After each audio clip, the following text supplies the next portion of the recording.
Hey, welcome back. Going to do some spray painting of the Mockingbird engine. You see here behind me is a 1969 Pontiac 400 sitting on top. A couple of cans of paint from Eastwood. It's actually the paint and the activator. It's that Pontiac metallic blue. Now that stuff's a little spendy to buy just one can, but if you consider that I have now, this is the third engine I've used those cans for. I may have still some left over. Not a bad price. But even doing one engine, this stuff lays down nice, super durable when dry, and seems to hold up to quite a bit of abuse. Even spilling gasoline on it is actually durable. Some of the rattle can stuff, you're talking about 14, 15 bucks a can now, and not quite as durable. So there's my little plug for Eastwood. They're not giving me anything for that, but it is a good product. They finally got the blue dialed in. You go back about 10 years ago, it was a little light. This really resembles what I feel is pretty accurate. It looks real nice, and it's easy to do. That's what we're going to show you here today, how to spray metallic paint, how to prep it, and everything, and this, I guess, the steps to get that done. Now, this is going to apply for any part of the car. Yes, we're painting an engine, but let's say you want to paint something else. This stuff and technique will help you with that just the same. So nonetheless, let's get started. We'll show you what we have to work with here, and let's get this thing painted today and make it look a whole lot more good. All right, let's get this thing started. First off, what we're going to be using to paint the engine, well, we're going to start with an epoxy primer down here.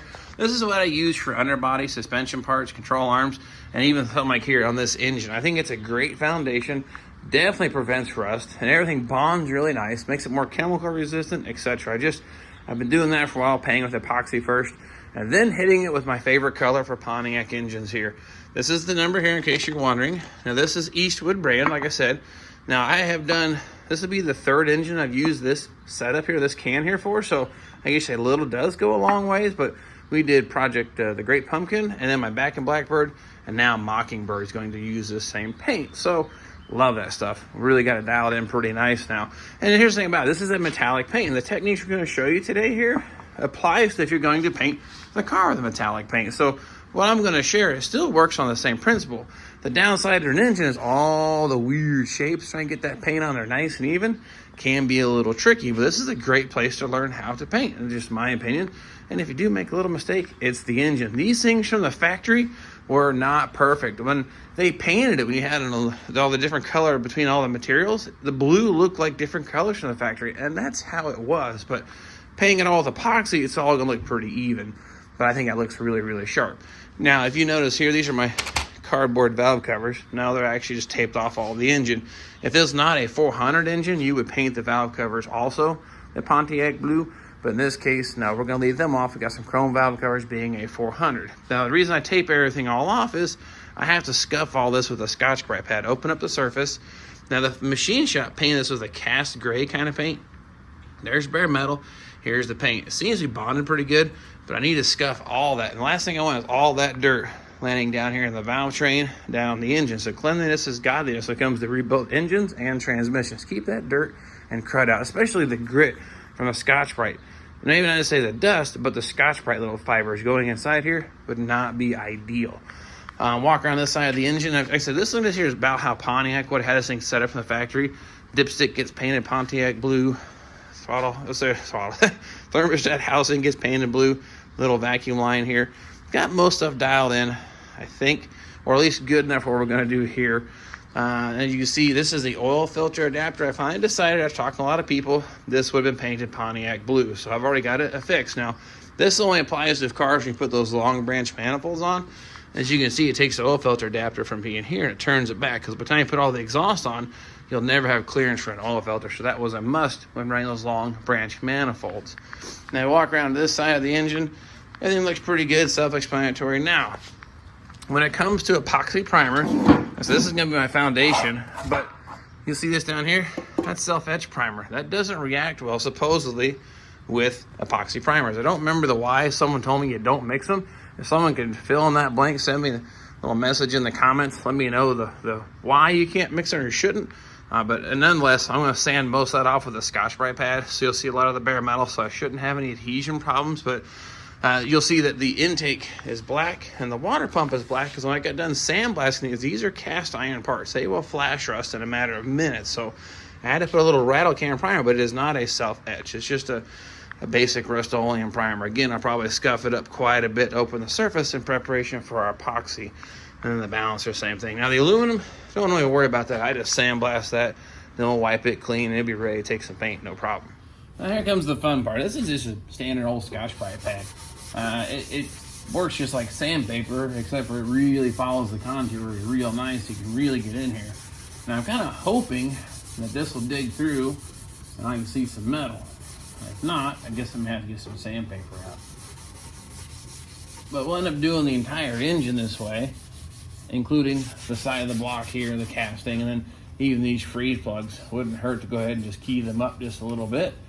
I think they're brass. They look pretty cool this way, but they're gonna get painted up.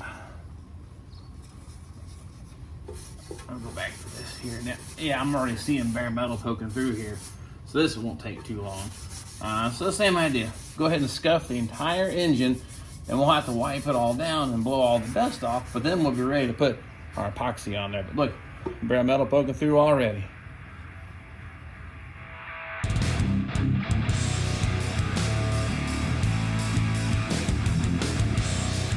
All right, now that my hands will never be the same after that, all those little corners, this is kind of a bear to get sanded out or at least scuffed down, but you get the idea.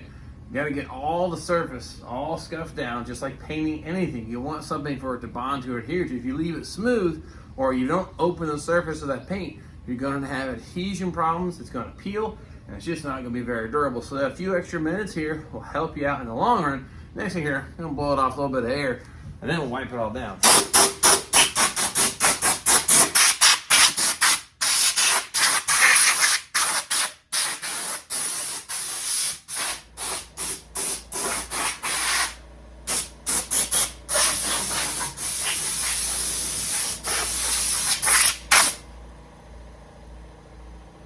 All right, so what's that look like? Look at this here. You see where I kind of burned through there. You see the bare casting. See it here on the balance here. Just the same. All the paint, the surface needs to be opened up. Even the rough casting area, you need to scuff that. It is kind of rough texture, but the paint itself will still need to be broke the surface so it has great bonding or good adhesion. Oil pan burned through quite a bit. A lot of bare metal poking through. Feeling pretty good about that. Valley pan, same thing, is scuffed up real nice. But actually, check this out. We just got done blowing all the dust off this, but you can see where I take my finger, it still leaves a residue mark behind. That's what we need to get into next. We need to make sure all that dust, yeah, blowing it off is one thing, but we didn't get all the little bits out. It's going to have adhesion problems. It's really important when painting a car body. You don't want that to happen. So what I'm going to get into here next is actually take a little bit of rubbing alcohol, use 2 rags. One I'm going to soak with rubbing alcohol, and another one to dry off right behind it. That's what we're going to use to clean up the engine. And the same technique could be used for painting the car body too. But you need to get all that dust and any remaining oil or anything off of this engine. Like I said, blowing it off alone isn't enough. Like I said, get one here fairly wet with alcohol. And we'll go back with the dry one. But you can see it all kind of gets kind of wet looking. And this here will lift up all what's left that is loose. So again, it takes a few minutes to get all of it wiped down. But I really think this will help for good paint adhesion and prevent fish eyes and any kind of blemishes in the paint, especially say you oily fingerprints or something somewhere and you missed it. It can cause the paint to distort or bleed through, and you'll see your fingerprints through the paint. Not necessarily all the way down to bare primer, but you'll see like a discoloration. So you get the idea. I'm going to spend the next several minutes doing this here.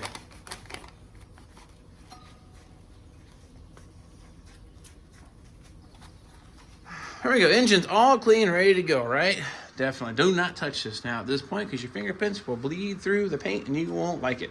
Got all the scuffing done. Looks real good. Everything's taped off, masked off, oil pan set. No more dusty residue on it. So we are definitely ready to just throw some paint on it, right? Well, it's not that easy, okay? We need to talk about a few things first. Face mask, definitely a must with catalyzed paint, especially epoxy primers and clear coats. My gosh, that stuff will kick your butt if you have a mask leak or don't wear one at all. I'm not always the best at wearing one of these, but I'm going to encourage it. Now, paint guns, it's like flavors of ice cream. There's millions of flavors, and everyone has their opinion which ones they like. I understand that. This is what I use. Some people have asked. Mac Tools, there's your model number. And what it says right here, high volume, low pressure. That means you run 100 PSI through this gun, right? No, absolutely not. Will it take it? Sure, I've done it. Just as an experiment. But the problem is that it blows paint magnificently, here we go, magnificently all over your engine and your truck, the crap latch, the wife's car, the neighbor's cars, and you're wasting money on product. It's blowing it into the wind. So these are designed to operate on low pressure, and it keeps the overspray down and gets more of your product or your paint on where it needs to be. So what I like to do is my inlet air pressure, I crank my regulator on the compressor down to about 60 PSI. This is just how I do it. And I've also got another gauge here. I can dial it in a little better. When I pull the trigger, I'll show you here in a minute, I like to crank this thing down to somewhere between 35, 40 PSI. That seems to work pretty good. And that, I believe then, by the time it comes out the tip, very low pressure. It doesn't make a whole lot of noise. So I know it says max pressure 29, but maybe that's just a suggestion. I don't know. Again, just my opinion. This is what I use. I'll show you how to set up a spray out pattern. I'll put some solvent in here and show you how to tweak the gun and what each adjustment does. So let's talk paint guns here just for a moment. You'll see 1.3 on the tip here. That's what they're referring to. 1.3, 1.4, 2.0, 1.9, whatever it might be. Different thicknesses of paint require a different size tip. Now, in case for base coats and clear coats, this pretty much covers the majority of them. I have a 2.0 tip for painting some high solids primers, like your high bilge primer. It comes out like mud out of the tip. You need a larger tip to get that stuff to come out. That's something that I have. So I have more than one paint gun. This is the paint gun I use for finishing. We're going to use a sealer coat on that epoxy. We're going to reduce it, so it shouldn't be a problem painting through the 1.3 tip. Now this here is your fan or air control into the gun. It's kind of like what I have going on right here. So I don't really use them both. This here is your fluid control. What I normally do on the fluid control is you'll feel a little detent on this handle here. You'll see that rod moving in and out. Well, that's the amount of paint going through the gun. I will literally run that thing wide open as far as it'll go out. So I'll pull the trigger, it's kind of hold a hard little gun, but now I'll run this in until I feel this trigger just start to move forward. And that's where I kind of leave it at. It seems to work pretty nice. This is your fan control. This is going to be, when it comes out the tip, how wide that fan is coming out of the gun. Now ideally it should be a nice, even, I'm going to say oval shape. So I'll show you here when it comes out. As long as your paint gun's clean and everything's good, it shouldn't be any issue at all. We're going to put some solvent in. I'll show you what I mean. All right, well, let's get started here. As you can see, my pressure gauge reads about 60 PSI. I pull the trigger for just air. You'll see it drop down to about 38, 39, something like that. That seems to work pretty good for me. Now, again, you do some tweaking on your gun and figure out what works best for you. Now, I've got the fluid control knob all the way out, the fan all the way in. So if I go to paint right now, check out my pattern here. Just a dot. That's just not going to work. So the fan control, open this up, and the more I open it, you'll see it gets wider. I go further, wider. So if you want to pinpoint some paint in a small area, crank the thing all the way in. But you want a nice wide fan on your paint, like the outside of a car, a little wider probably the better, but that's what that adjustment is there. So our paint gun's ready to go. I'll go ahead and mix up some epoxy as a sealer, and I'll get a coat on that engine. You of you may be asking, what is this little doohickey here? Well, that's a one last resort inline filter. It's really meant for like one use only, but I'm kind of bad about leaving them on there because I figure it's better than nothing. Now, if I go to paint the final paint in the car, I definitely install new. This is like one last ditch effort to grab any moisture or dirt that's going through. Again, meant for one-time use, but as you can tell, she's been on here for just a little while. Okay. Let's talk mixing some paint here. Like I said, we use this as a sealer coat. It is epoxy, but use one part, and then 10% acetone. That's what makes it a sealer. And then always use a little bit of a funnel. It's a good practice. Again, this is an engine, probably not a necessary detail to some people, but it's just good practice to get into because as the paint gets used up, you get little chunkies, etc. There's ways to avoid that, but end result, it wouldn't hurt to filter that thing through a little bit of a filter as you're mixing your paint. And at this point, don't need a whole lot. We're only painting an engine, so I'm thinking 2 ounces of the gray, 2 ounces of the activator, and then a little splash of acetone. And we'll mix it up and throw it in our gun. All right, paint's all loaded up here in my paint gun. And the thing about it is you don't have to get in any hurry. We're painting an engine here. It's not a car body. It's a place to learn and see how it goes. But we're going to put just one coat of sealer on it. And not to worry about dry lines. We're going to try to start here at the front, work my way around, and come back to this side. Now, typically you want to try to get where you started at back around before that dries so it'll melt or blend or disappear into itself. So this is a good way to practice, but we have lots of weird shapes to get into. So again, don't get any hurry. Light coats, get it built up, and we'll get this thing nice and clean and all one good color for our base to put our metallic blue on.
we go, all done, shiny and pretty, right? Well, here's what we have. It looks super glossy right now. Now, once this dries, it'll lose a lot of that sheen, but this epoxy has a little bit of a shine to it when it's done, but looks super wet right now. But this is a fantastic foundation for our Pontiac metallic blue. That light metallic has a hard time covering the uneven surfaces, the different colors of material. I had the black primer on the intake, black primer on the water pump. The coverage wouldn't have been as good or as even without this sealer coat. Plus, this helps prevent rust, corrosion, and great paint adhesion for our base. You could have went straight to using that metallic blue right on a clean surface and probably would do okay. This is just my preferred method, and this is how I typically build cars. So again, it's good practice when you go to the big show of painting the car body. And as you could tell when I was painting, if you watch that video, very little or no overspray. Again, high volume, low pressure. We're putting our material on the engine, not so much in the atmosphere. Now, clear coat's a different story. Epoxy primers and base coats, you can only lay down pretty nice, a whole lot of overspray. So give us about 20, 30 minutes to flash off. I'll get my paint gun cleaned up, and we'll get some pretty metallic blue sitting on this engine soon. Okay, that's all flashed off, or you say tacked off. I can touch it and it doesn't pull any paint up. My finger comes back clean. So this is ready to go ahead and put our top coats on. Now, but a single stage metallic. Now, if this thing wasn't such a weird contour, it's like nice and flat like a body panel, you put a medium or a light coat on first. Don't lay the metallic single stage on heavy. It will run and leave you with one heck of a mess. You're just going to put a light, we'll call it maybe like a tack coat, a medium coat, and let that almost flash off, and then you hit it and try to get your coverage nice and even, get your metallic laying out nice. That's what you're going to do with a metallic single stage. Well, this engine is anything but flat. It is a contoured nightmare. I still want to try to get the paint as even as possible, so I'm still going to use a similar technique, but I'm just going to kind of dust or fog all the areas, like between the water pump and the intake, shoot down in here, the weird shapes behind the water outlet here for the water pump. I'm going to try to get a dusting on. The engine's going to be almost looking all metallic blue on the camera by the time it's done, but it may be kind of splotchy. And once I got that set up for 10 to 15 minutes where it's just a little bit tacky, then I'll come through and just kind of cover the whole engine nice and even and not focus on trying to get it in the hard to reach areas, because it should be fogged enough that as I come over it, it should look nice and even. So that's going to be the technique for this go around. So I got the paint all mixed up, loaded in the gun. I'm going to go ahead and start doing that first and let that dry, and we'll see how that looks.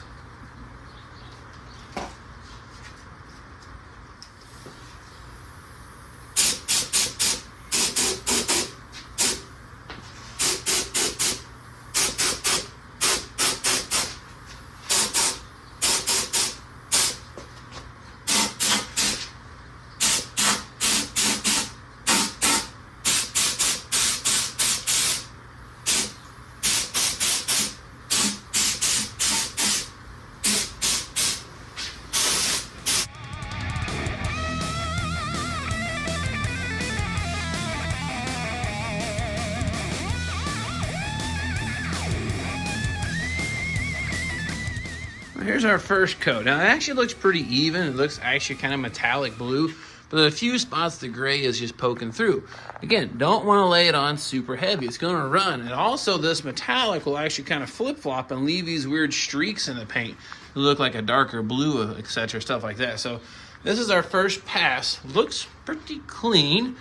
And you'll see it a little heavy right there. You see what I'm talking about? See the blue kind of flip-flops in there? You see the metallic laying funny? Here it lays nice and even. It almost has like a darker hue to it. Got the paint just a little heavy there on that first pass. So let that go ahead and flash off for a few moments. I think I've got all the weird, hard to reach areas and kind of dusted the whole engine. So I think we're ready to let this thing sit about 10 to 15 minutes. Hit it with our last coat to get nice even coverage. But that's looking a whole lot better. Got some time to burn here while that stuff dries, waiting for the paint to dry. You know, that's always so much fun, right? I guess it's part of the process. Thing is looking phenomenal. I love that color. It's like one of those things, I'm not sure who along the assembly line and the engineers decided to paint their engines light metallic blue. Of all the colors you could have picked, but you know what? I really like it. I'm glad they did. But I'm not sure if I would have back in the day. They took a chance, and I think it was a home run. It just really sets these things apart and looks really, really good. So I give this thing a couple more minutes. One final, just go over the whole contour, not focus on all the deep nooks and crannies, so I get nice even coverage of that light blue. Because like I said, if you get it too heavy, it actually kind of turns that, you saw on the back of that cylinder, a little bit darker, and it changes color. It doesn't lay out nice and even. That's the trick about metallics and single stage. So nonetheless, get the paint gun ready here, put the final coat on, and I'll show you what it looks like when it's all done.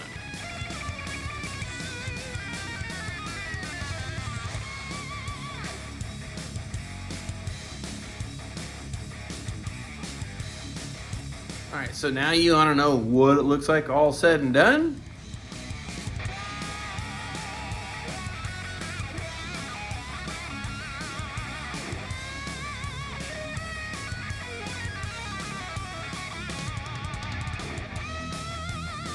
Ta-da! Bright Pontiac metallic blue. Lay it on really even. I think that's going to work out really nice. On the coverage back here on the head, remember how it kind of turned the wrong color? The second coat, lightly laying it over it, nice and even, took care of that. So it took it from being dark blue to all nice and even. This stuff has one heck of a gloss to it, really, for an engine enamel. I guess it's ceramic, so it'll cure even harder as you operate it. But all the way down to your oil pan, everything looks great. So I feel now we're ready to go ahead and let this thing sit for, maybe say, a couple days, let it cure really good. Then we'll work on assembling that engine and putting all the pieces back on. There you have it, Pontiac metallic blue on my Pontiac engine, looking really good. Should be long-lasting, durable, and really hold up to a lot of abuse. The unfortunate thing, cylinder head where the exhaust ports are, nothing I've found that works. It's going to burn off, it's going to flake off. Unfortunately, I wish Pontiac would have done something different, but of course, it's just an engine. It doesn't need to look pretty forever, does it? Well, anyway, I just like to make them look as good as I can and make it as durable as possible. Maybe this video helps you out on how to lay single stage metallic and get it nice and even. And you can see what happened in the back of that cylinder. You lay it on too thick, too soon, it changes the metallic. It flip-flops and it actually changes the color. So imagine painting the entire door or a body panel. You'll have all this splotchiness in the paint. Listen, I'm probably not brave enough to do a single stage metallic paint job. I'm just not that good of a painter to do a car. I can get by with engines. This is definitely giving me more practice and more confidence, and maybe someday that I might. But listen, the idea of sharing this with you so you have some kind of idea how to make it go and what it makes or why maybe the paint does what it does. So I hope these tips, you have found them useful. And if you have, please subscribe. I'm trying to hit 10,000 subscriber mark. We're getting there. I know it doesn't happen without you watching, sharing, and subscribing. So nonetheless, that's going to take a few days to dry, set up, cure. Then I can put all those last finishing touches on that engine and stab it back here on the subframe, hiding under that plastic right there. And you don't want to miss the final assembly of the Project Mockingbird. We're bringing this car back to life again in a tiny garage with excellent results, best that we can do, and sharing it with you. So nonetheless, hope you appreciate of course, I appreciate you guys following me on the journey. Hope you appreciate the tips and tricks that we're sharing with you. We'll definitely grab the camera. Thanks for watching, and we'll see you next time.